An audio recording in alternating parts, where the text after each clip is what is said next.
Bully Magnets presenta.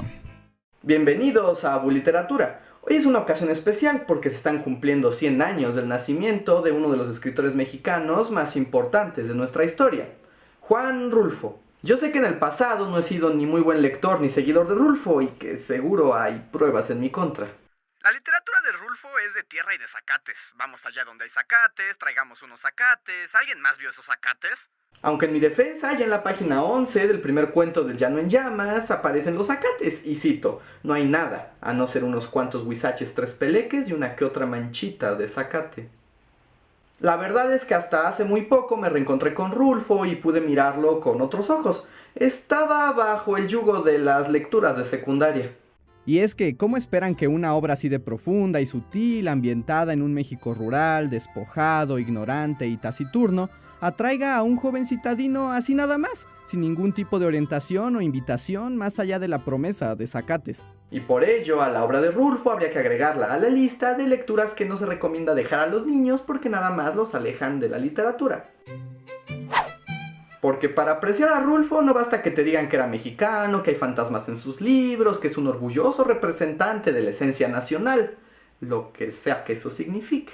No, la obra de Rulfo es más que eso, va más allá de la idea de escritores canonizados y oficialistas que nos venden como tótems de la cultura mexicana, porque así nada más nos aburren y nos caen gordos. Y sí, te estoy mirando a ti, Octavio Paz. ¡Qué la chingada! Para ver qué puede decirnos la obra de Rulfo, hoy hablaremos un poco de su máxima obra, Pedro Páramo, e inevitablemente un poco de El Llano en Llamas. Qué práctico es cuando un escritor escribió solo 2 libros, así puedes presumir de que conoces toda su obra. Pero habría que considerar también la novela El Gallo de Oro, un relato que Rulfo no alcanzó a publicar. Ah, ese gordo, no me canso de violentarlo, pero ahora un poco del autor. Rulfo nació en Jalisco en 1917, quedó huérfano desde muy pequeño y se vio obligado a viajar a la Ciudad de México en búsqueda de oportunidades. A los escritores es fácil imaginarlos dedicados exclusivamente a las letras, pero Rulfo tuvo que hacer varias cosas para sobrevivir. Ayudado casi siempre por contactos y familiares, Rulfo tuvo trabajos de burócrata, fue archivista, empleado de oficina, agente de migración y un sinfín de otras cosas por el estilo. Y la verdad sí se ve súper oficinista de los 30, hasta es fácil imaginarlo diciendo: no entregaste tu papeleo. Rulfo trabajó de capataz en una fábrica de llantas y también de vendedor viajero, pero esas actividades no definían el espíritu de un hombre sensible y observador, para quien toda esa movilidad solo lo acercaba a su propia visión del mundo. Rulfo frecuentaba escritores y periodistas en la Ciudad de México. Tal vez alentado por ellos y su gusto irrefrenable por la lectura, empezó a escribir los primeros cuentos que conformarían El Llano en Llamas y a publicarlos en revistas de la época. En 1953, Rulfo recibió una beca del Centro Mexicano de Escritores, que le permitió dedicarse de lleno a la literatura. En ese periodo publicó El Llano en Llamas y terminó de escribir su gran novela Pedro Páramo, que se publicó en el 55. Pedro Páramo es probablemente la novela mexicana más influyente del siglo XX, al grado que casi todo el mundo conoce de memoria la frase con la que comienza el libro. Vine a Comala porque me dijeron que acá vivía mi padre, un tal Pedro Páramo. Y a partir de ahí todo se va al infierno, literalmente. Pero para hablar de las terribles vacaciones de Juan Preciado, vayamos al... ¡resumen de la obra! ¡Con spoilers! Juan Preciado es un hombre joven que, por petición de su madre recién fallecida, viaja al pueblo de Comala, donde espera encontrarse con su padre. Pero lo único que encuentra es un montón de fantasmas. Juan Preciado se encuentra con distintos personajes que, aunque están frente a él, más bien parecen ecos de otra cosa, y pronto comienzan a internarlo en el eternamente caluroso Comala, de donde surgen, como de entre la niebla, los recuerdos del pueblo y el pasado de su padre.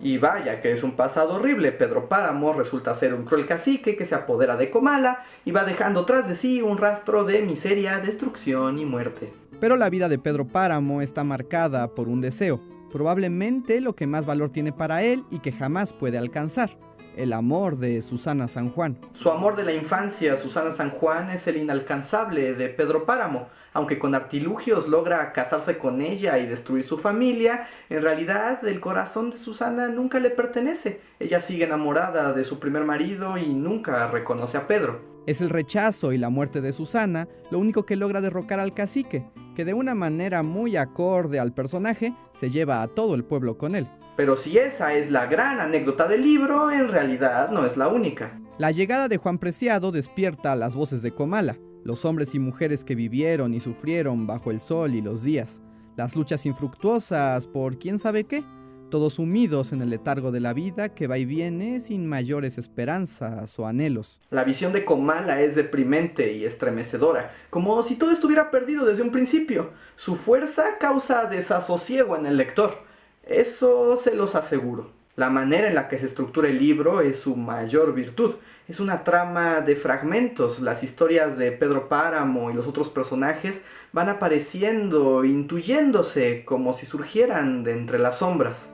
Esto acrecenta la sensación fantasmagórica y taciturna, como si no supiera uno qué es verdadero y qué es solo una ilusión.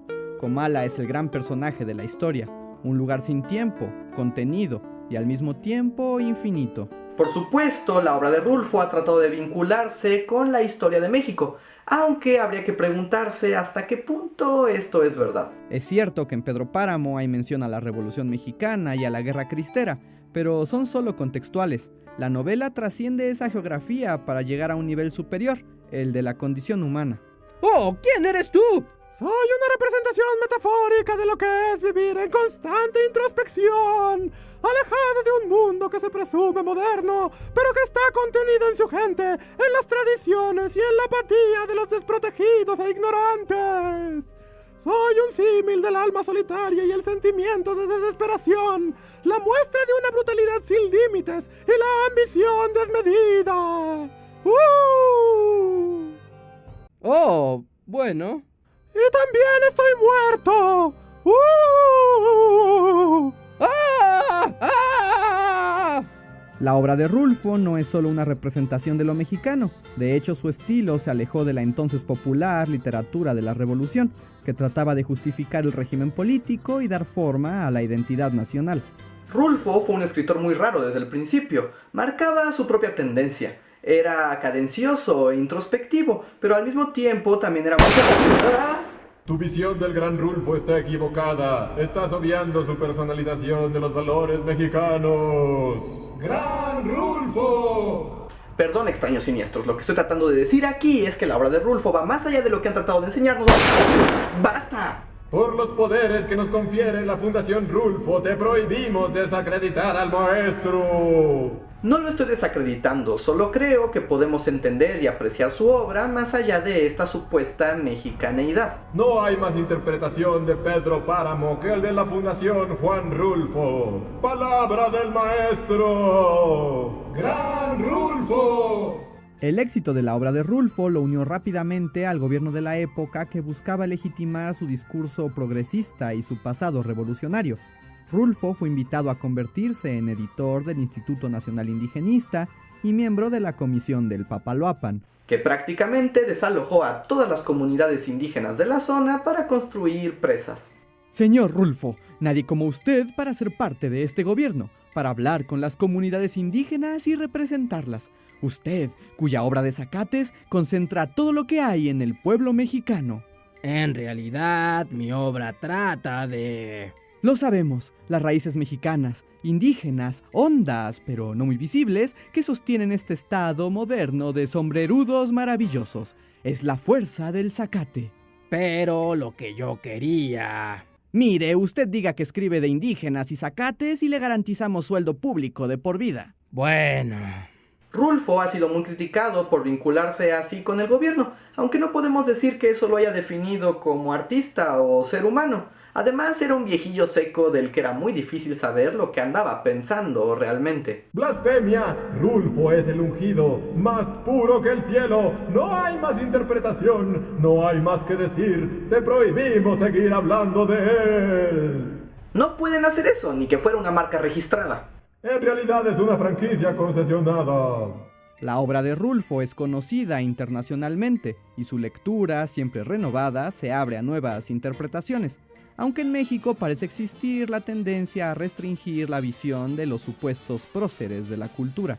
La polémica sobre gustar o no de la obra de Rulfo siempre parece atravesada por lo que nos enseñaron, las nociones de literatura nacional y lo que comprendemos por mexicano. pero los libros están ahí para ser leídos, interpretados, renovados, criticados incluso, y ninguna fundación puede decirles lo contrario. ¡Suficiente! Este video será cancelado y prohibido por no tener derechos de la fundación. Oigan, ¿eso es un zacate? ¿Dónde? Nunca está de más salir a estos videos con más de un yunque. Después de Pedro Páramo, Rulfo dejó de publicar. Continuó activo, especialmente como fotógrafo, pero siempre es motivo de discusión el por qué dejó de escribir. Tal vez la respuesta es que ya había dicho lo que necesitaba y las letras habían cumplido su misión. Rulfo dejó que su obra trascendiera incluso a sí mismo.